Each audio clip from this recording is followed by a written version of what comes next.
Jake Morrison wiped the sweat from his forehead as he stared at the scanner display. Another day of searching through space junk and finding nothing worth selling. The salvage ship Defiance drifted between the broken remains of what used to be a space station. 50 years ago, this place had been busy with trade ships and travelers. Now it was just twisted metal floating in the dark. Lisa Park walked up behind him and looked at the screen. She had been his second-in-command for 8 years now. Her face showed the same tired look that all humans wore these days. The look of people who had been kicked out of their home and told never to come back. "Find anything good today, Jake?" she asked while checking her datapad. The ship needed new parts, and they were running low on food again. Every day was the same struggle to find something to trade or sell. Jake shook his head. Just more broken metal and old wires. The good stuff was picked clean years ago. He turned to face her. "How are our supplies looking?" "We have food for maybe 2 weeks if we stretch it." "The water recycler is making strange noises again.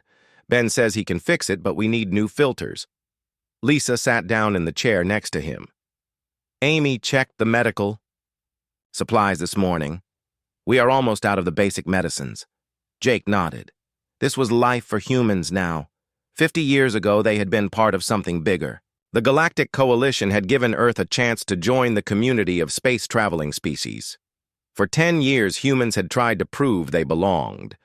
They had followed the rules and tried to fit in with the other alien races. Then the Coalition Council met and made their decision.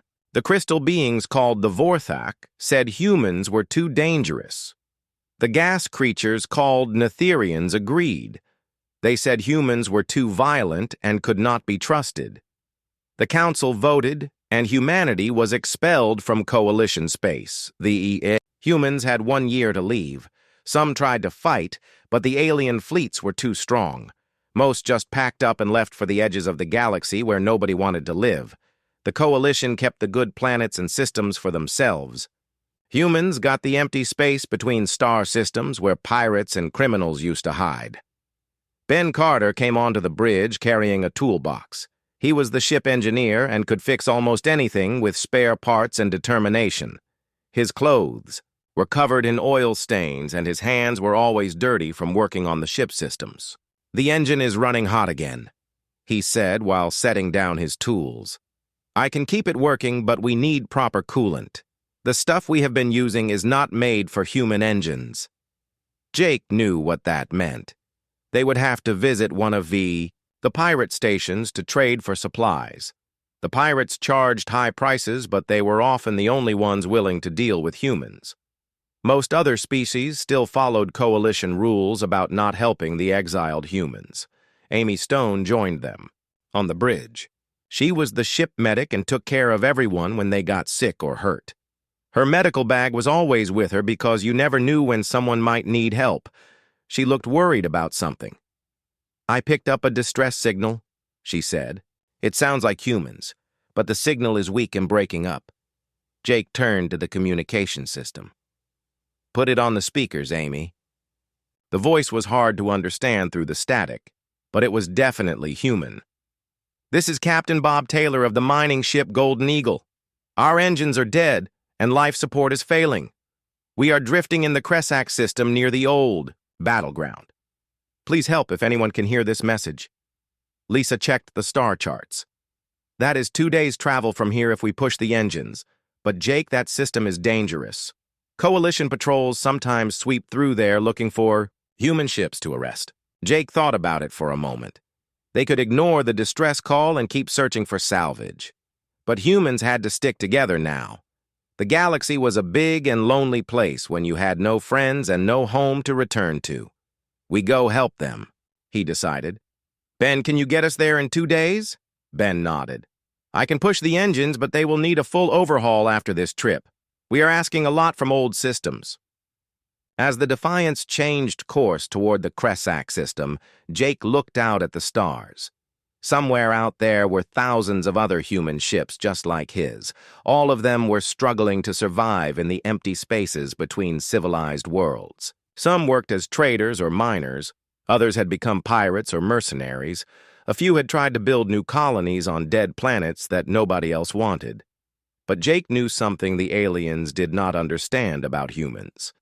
Being cast out had not broken their spirit. It had made them harder and stronger. Every human ship that survived another day was proof that the Coalition had made a mistake. They had thought exile would destroy humanity. Instead, it was teaching humans to be more determined than ever before. The stars ahead looked cold and distant, but Jake was not afraid. Humans had always been good at surviving in places where others could not live. Now they would prove it again, among the stars. The aliens had cast them out, thinking they were too dangerous to be civilized. Maybe it was time to show them just how dangerous humans could become when they had nothing left to lose.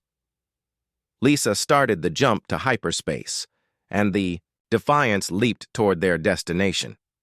Whatever they found in the Kresak system would be another step in the long journey of human survival. Dr. Helen Ross stood in the main laboratory of New Geneva and watched her team work on the alien device they had found last month. The research station was built inside a large asteroid that had been hollowed out over many years. It was hidden from Coalition sensors and served as the secret heart of human scientific research. The device on the table looked like nothing she had ever seen before. It was made of some kind of metal that seemed to change color in different light. Strange symbols covered its surface, and when touched, it felt warm like it was alive. Her best scientists had been studying it for weeks, but they still did not understand what it did. "Dr. Ross, we are getting some new readings," said Dr. Kevin Walsh as he looked at his computer screen. He was young but very smart and had been working with alien technology since the exile began. "When I put my hand near the device, the symbols start to glow. But when Dr. Martinez tries it, nothing happens." Helen walked over to examine the readings. This was strange indeed. She had seen alien technology before, but most of it required special interfaces or computer connections to work. This device seemed to respond directly to some humans, but not others.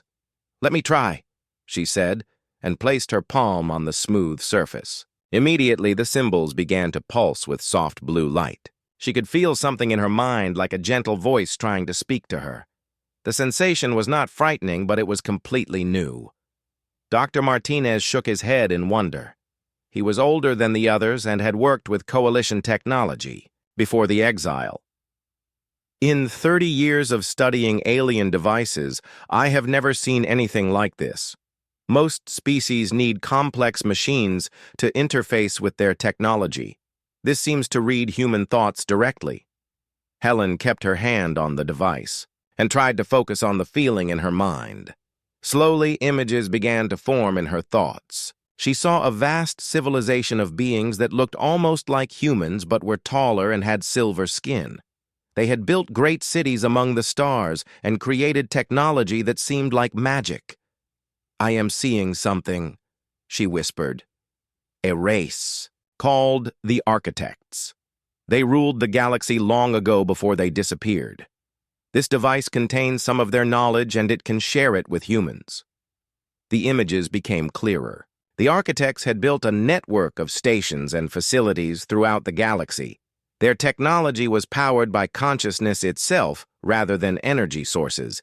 They had been peaceful, but when threatened, they had weapons that could destroy entire star systems. Helen removed her hand and the device went dark again. She looked at her team with excitement. "We need to contact General Marcus Cole immediately. This could change everything for our people." Meanwhile, on the planet Haven, Prime Governor Patricia Wells was meeting with representatives from other human colonies. The conference room was simple but functional, like everything humans built these days. Resources were too precious to waste on decoration when survival was the priority. "We cannot keep operating as separate groups," said Tony Martinez, the leader of the largest smuggling operation in human space. He was tough and practical, but he understood that cooperation was better than competition when facing a common enemy. "The Coalition is getting stronger, while we fight each other for scraps." Patricia nodded, but she was cautious about giving up the independence her colony had worked so hard to achieve. "Haven Prime has survived by being careful and not drawing," Attention. If we join some kind of alliance, we become a bigger target. General Marcus Cole entered the room wearing his old Earth Defense Force uniform. He had been trying to unite the scattered human military units for years, but progress was slow. Each group had their own leaders and their own ideas about how to fight back against the coalition. "I have news from Dr. Ross and her team," he announced. "They have discovered technology that could give us advantages we never dreamed of, but we need to work together to use it properly." He activated a hologram projector that showed the research Dr. Helen Ross had been doing. The images of architect technology and the test results were impressive, but Patricia still had doubts. "This is all very interesting, General, but how do we know this technology will work in combat? The Coalition has been building their military for centuries. We have been scavenging for 50 years. Marcus smiled. "Because humans have something the Coalition species do not have. We can adapt and improvise. We take broken things and make them work again. We find new ways to use old tools. That is our strength." Tony Martinez leaned forward. "My smugglers have contacts throughout Coalition space. If this new technology works, we can spread it to human cells operating behind enemy lines. We can turn their own infrastructure against them." Over the following weeks, more human leaders joined the growing alliance. Ship captains like Jake Morrison brought news of other human groups willing to cooperate. Scientists shared their research freely instead of keeping secrets. Military units began training together and sharing equipment. Dr. Helen Ross made breakthrough after breakthrough with architect technology. She learned that human brains were uniquely compatible with their systems. While other alien species needed complex interfaces, humans could connect directly with their consciousness. This gave humans access to weapons and tools that no other species could use effectively.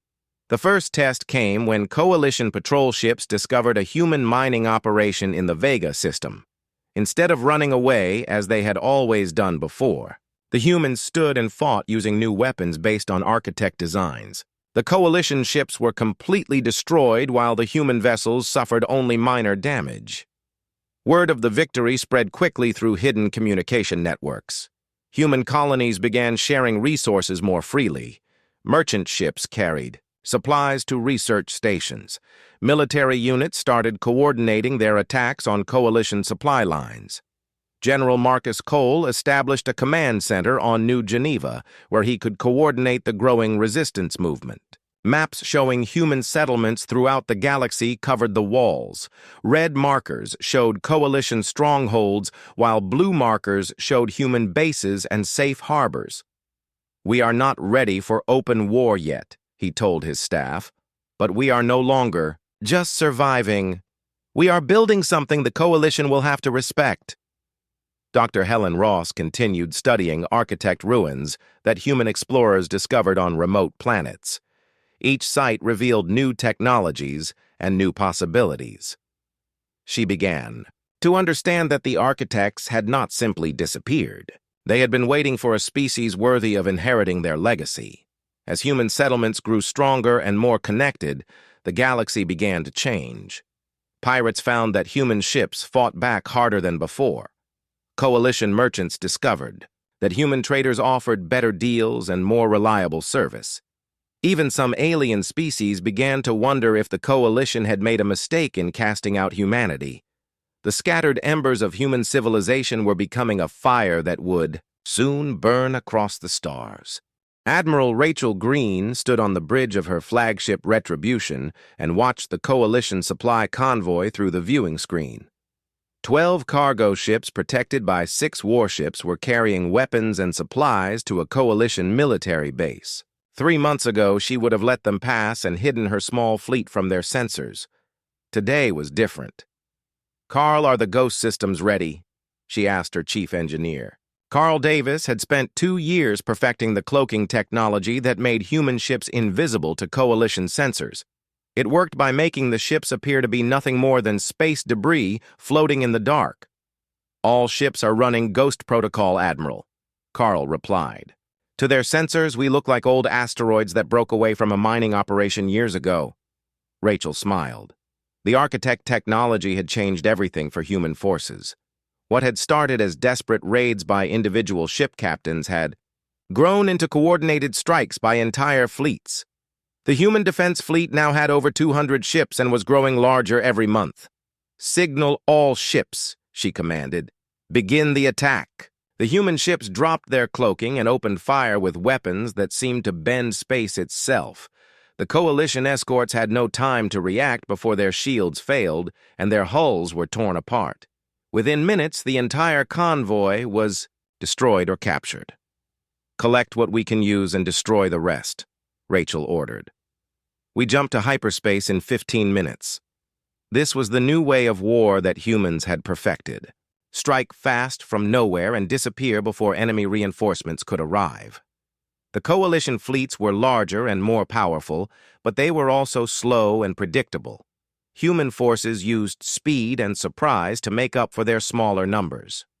The Planet Kepler-7 ambassador Kevin Walsh met with leaders of the underground resistance. The conference room was hidden beneath a factory that made parts for coalition ships. Nobody would think to look for rebels in a place that served the enemy. "The Saurek are ready to join us," he told the assembled group. The Saurek were a reptilian species that had been forced to join the coalition against their will 200 years ago. They had been waiting for a chance to break free ever since. "What about the Klaxi?" asked Maria Santos, who led the Earth, government in exile. The insect-like Klaxi had been enslaved by the coalition for so long that most people forgot they had once been free. Kevin nodded. "Their hive queens are interested, but they want proof that humans can actually win against the coalition. They have been slaves for 3 centuries and do not want to risk everything on a failed rebellion." The resistance meeting continued for hours as they planned coordinated uprisings throughout coalition space. Human agents had been working for years to build networks of rebels among the oppressed species. Now those networks were ready to act. Dr. Helen Ross made her greatest discovery, yet in the ruins of an architect city on a dead planet at the edge of the galaxy. The massive complex had been buried under centuries of dust, but her team had uncovered chambers filled with technology beyond imagination. "This is incredible," she said to her assistant, Dr. Bob Taylor, who had joined her research team after being rescued by Jake Morrison. "These are not just tools or weapons. This entire city is one giant machine designed to connect minds across the galaxy." The central chamber contained a device the size of a building that hummed with power even after millions of years. When Helen placed her hand on its surface, she could feel the thoughts of every human in the galaxy who had ever touched architect technology. It was like being connected to the collective consciousness of her entire species. "If we can activate the full network, we will be able to coordinate resistance activities across every star system instantly," she explained to General Marcus Cole over a secure communication link. "But more than that, we might gain access to automated defense systems that the architects left behind." Marcus understood the implications immediately. "How long until you can bring it online?" "Give me 2 weeks and a team of 50 technicians," Helen replied. "But Marcus, you need to understand that once we activate this system, there will be no hiding from the coalition anymore. They will know exactly where we are and what we are capable of." "Good," Marcus said grimly. "It is time they learn to fear us, instead of the other way around." While Helen worked on the architect network, human military forces stepped up their attacks throughout coalition space. Admiral Rachel Green led raids that destroyed orbital stations and captured entire planets. Captain Jake Morrison used his salvage ship to ferry supplies and reinforcements to resistance cells operating behind enemy lines. The coalition began to take notice when entire star systems went dark. Military commanders who had ignored the human threat for 50 years suddenly found their supply lines cut and their bases under attack.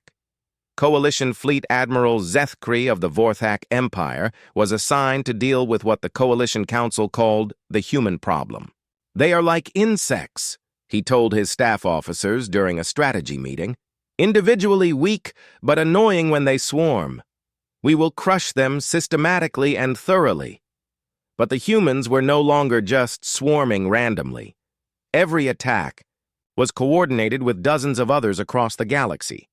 When coalition forces moved to defend one system, they found 3 others under attack. When they tried to predict human movements, they discovered that the rebels seemed to know coalition plans before they were even finalized. Kevin Walsh broadcast a message across the galaxy using hijacked coalition communication networks. His words reached every oppressed species and every coalition world where humans lived in hiding. For 50 years, they told you we were too dangerous to be part of civilized society, he said. They cast us out because they feared what we might become. Today we show them they were right to be afraid. We call upon every species that has suffered under coalition rule to rise up and claim their freedom. The response was immediate. Sarek colonies declared independence. Klaxi hive ships turned against their coalition overseers. Even peaceful species like the aquatic delphinians began questioning why they accepted coalition authority. On New Geneva, President Maria Santos addressed the reformed Earth government. Representatives from human colonies throughout the galaxy participated through quantum communication links that Dr. Helen Ross had established using architect technology. "We are no longer refugees begging for scraps," she declared. "We are the inheritors of the greatest civilization this galaxy has ever known." The architects chose us to carry on their legacy because they saw in humanity something the coalition fears. We never give up, and we never bow down to tyrants. The underground war was becoming something larger. What had started as desperate acts of survival was growing into a galactic revolution that would reshape the balance of power among the stars. The coalition had cast out humanity thinking they were too dangerous to ignore. Soon they would learn just how dangerous humans could become when they had nothing left to lose and everything to fight for. Admiral Rachel Green received new orders to prepare for the largest military operation in human history. Dr. Helen Ross worked around the clock to complete the architect network activation. All across the galaxy, human forces prepared for the moment when they would step out of the shadows and announce their return to the civilized worlds that had rejected them. The coalition response was swift and brutal. Fleet Admiral Zethkri assembled the largest military force in galactic history to crush the human rebellion once and for all. Over 3,000 warships from every coalition member species formed, up in empty space preparing to strike at every known human settlement. "This ends now," Zethkri announced to his fleet commanders. "The humans have been allowed to spread their infection of rebellion throughout civilized space for too long. We will destroy their colonies and scatter their ships.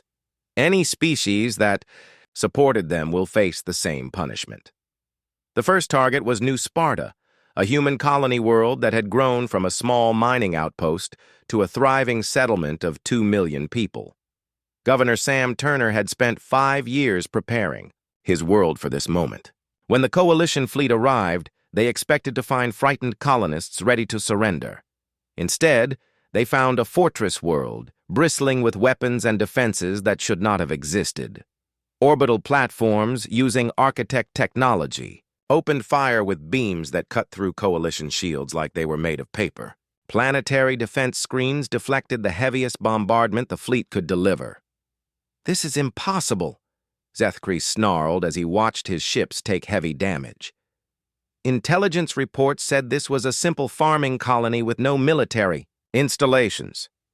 Commander Lucy Mitchell led the space battle from her flagship Phoenix, while General Paul Ryan coordinated the ground defenses from his command bunker deep beneath the planet's surface. Both had trained for this moment using tactics that no other species would attempt.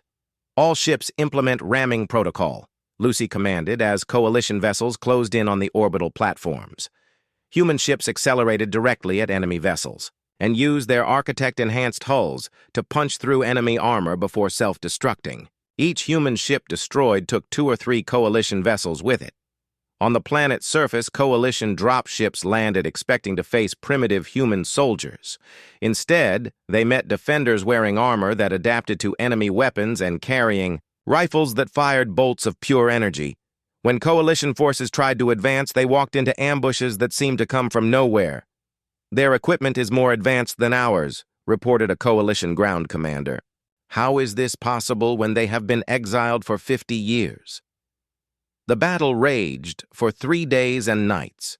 Coalition forces had numerical superiority, but human defenders used every advantage they could find. They collapsed tunnels to trap enemy units underground. They used industrial equipment as improvised weapons. They even reprogrammed captured Coalition vehicles to turn against their former owners. Dr. Helen Ross watched the battle from New Geneva through the architect network she had finally activated. The ancient system connected every human settlement and allowed instant communication across the galaxy. More importantly, it had awakened automated defense systems that had slept for millions of years. "Sam, can you hold out for 6 more hours?" she asked Governor Turner through the mental link. "We are down to our last reserves," Sam replied, while explosions shook his command bunker. "But we will not surrender. These people chose to build their lives here, and I will not let the Coalition destroy what they have created." Helen smiled. "Help is coming. The architects left more than just communication networks." At exactly noon on the 4th day of battle, ancient machines buried deep in the planet began to activate. Massive defensive towers rose from hidden chambers and began firing weapons that had not been used since the architect civilization fell. Coalition ships that had seemed invincible moments before were swept from the sky like insects. The tide of battle turned in minutes. Coalition ground forces found themselves facing not just human defenders, but automated guardians that emerged from underground facilities. The alien invaders who had come to destroy New Sparta fled in panic as their commanders realized they were fighting technology beyond their understanding. News of the victory spread across the galaxy through human communication networks and Coalition channels alike.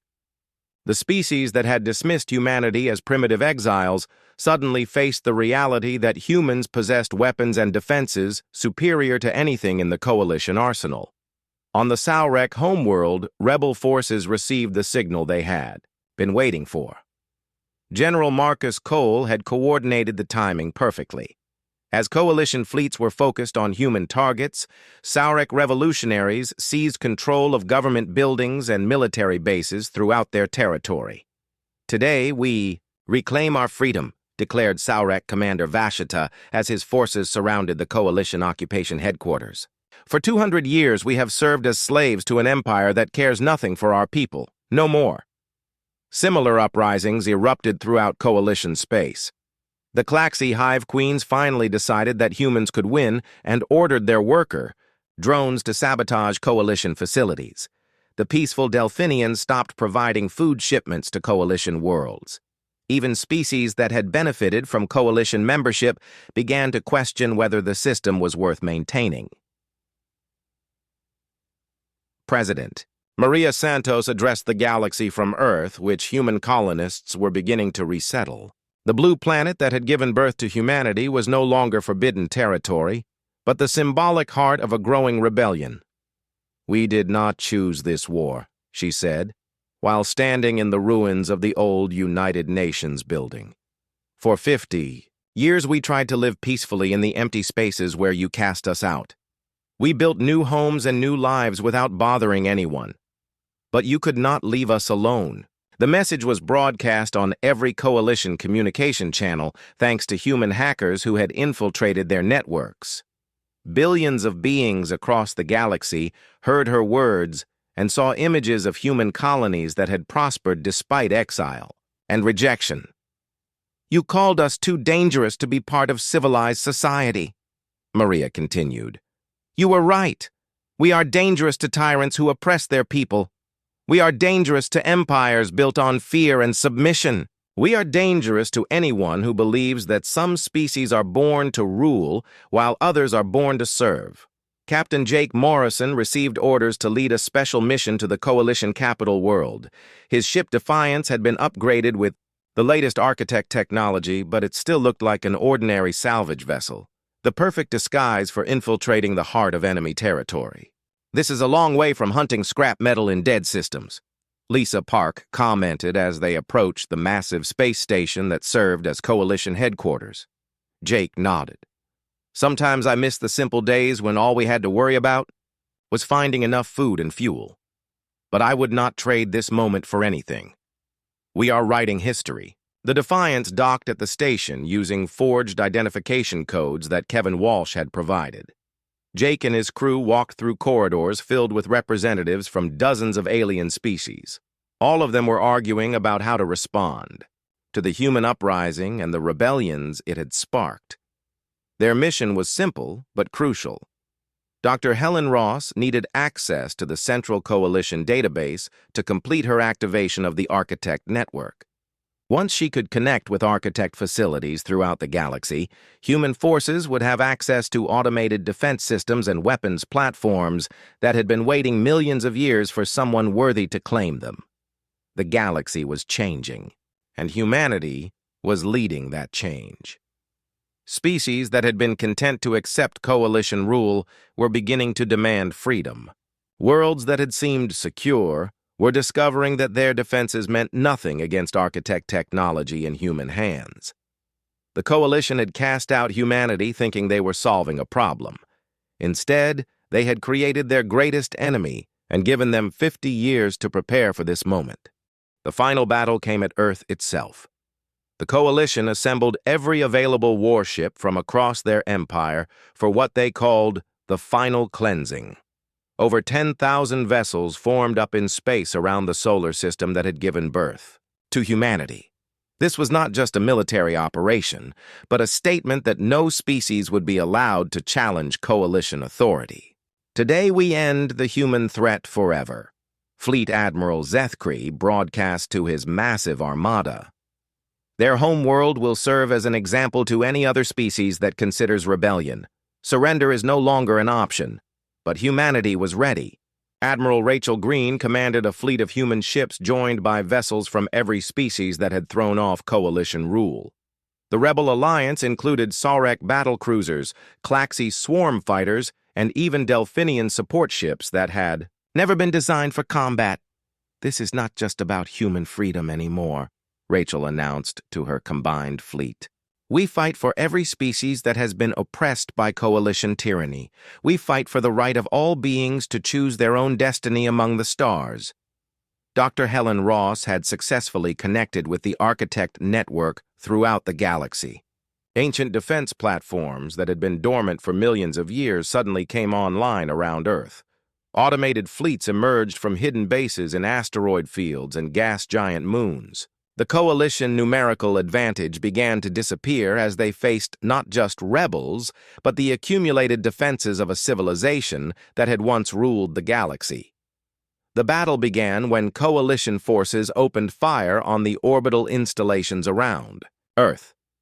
They expected to destroy human defenses quickly and then bombard the planet into submission.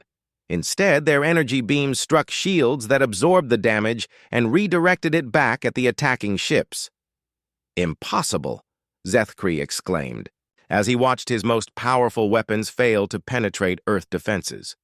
No species has technology this advanced. Where did they acquire such capabilities? His answer came when massive Architect battle stations materialized out of hyperspace. The ancient vessels were larger than anything the Coalition had ever built, and armed with weapons that could crack planets in half. Dr. Helen Ross had not just activated the network, but awakened the sleeping guardians of Architect space. Captain Jake Morrison commanded the flagship Phoenix Rising as human forces pressed their attack. His ship had been rebuilt using pure Architect technology and could phase in and out of normal space to avoid enemy fire. Around him, hundreds of human vessels used tactics that no other species would attempt. All ships target the Coalition command. Vessel, Jake ordered. If we take out their leadership, the rest of the fleet will scatter. The Phoenix Rising accelerated directly towards Zethkri flagship, ignoring the massive firepower directed at it. Coalition weapons passed harmlessly through the ship hull, while Jake prepared for close combat. This was the final test of human determination against alien arrogance. The two flagships collided in a shower of sparks and twisted metal. Jake led a boarding party through the breach while Coalition Marines tried to repel the human assault. Hand-to-hand fighting raged through the corridors as the fate of the galaxy was decided by individual acts of courage. "You cannot win, human," Zethkri snarled as he faced Jake in single combat on his own bridge. "Even if you destroy this fleet, there are 1,000 worlds in the Coalition. You are still just one species against an empire." Jake smiled as he raised his weapon. "You are wrong, alien. We are not one species anymore. We are every being in the galaxy that refuses to bow down to tyrants. We are the voice of freedom, and you cannot kill an idea." The Coalition Admiral fell, and with him the last hope of maintaining the old order. Coalition ships throughout the system began surrendering or fleeing as news spread that their supreme commander was dead. The great fleet that had come to destroy Earth was scattered to the solar winds. 6 months later, President Maria Santos stood before the new Galactic Assembly on Earth. Representatives from hundreds of species filled the great hall that had been built on the site of the old United Nations headquarters. The blue planet that had been cast out of galactic civilization was now the capital of a new kind of empire. "We did not seek to rule the galaxy," she told the assembled delegates. "We sought only the freedom to live our lives in peace. But when that freedom was denied, we chose to fight rather than fade away into the darkness between stars." The new government was unlike anything the galaxy had ever seen. Instead of conquest and domination, it was built on cooperation and mutual respect. Species that had been enslaved for centuries were given voices in their own governance. Technologies were shared freely instead of being hoarded by the ruling elite. Dr. Helen Ross continued to study architect ruins throughout the galaxy, but now she was not working alone. Scientists from dozens of species contributed their knowledge and perspectives to understanding the ancient civilization. Together, they made discoveries that no single species could have achieved. "The architects did not disappear," she explained to a gathering of researchers. "They evolved beyond physical existence and became part of the galaxy itself. They have been waiting for a species worthy of inheriting their legacy, and they chose us not because we are human, but because we proved we would never surrender our freedom." Admiral Rachel Green now commanded exploration fleets that ventured beyond the galaxy rim to discover what lay in the void between star clusters. The same human determination that had survived exile was now pushing the boundaries of known space and making contact with civilizations that had never heard of the old coalition. Captain Jake Morrison retired from military service but continued flying among the stars. His ship Defiance had become a symbol of human perseverance, and he was welcomed on worlds throughout the galaxy. Children of many species learned the story of the salvage captain who helped save the galaxy from tyranny. The species that had cast out humanity for being too dangerous now lived under human protection. But this was not conquest or revenge. It was liberation from a system that had kept entire civilizations in chains for thousands of years. Under the new Terran Empire, enslaved species found freedom, suppressed technologies were shared openly, and exploration of unknown regions began in earnest.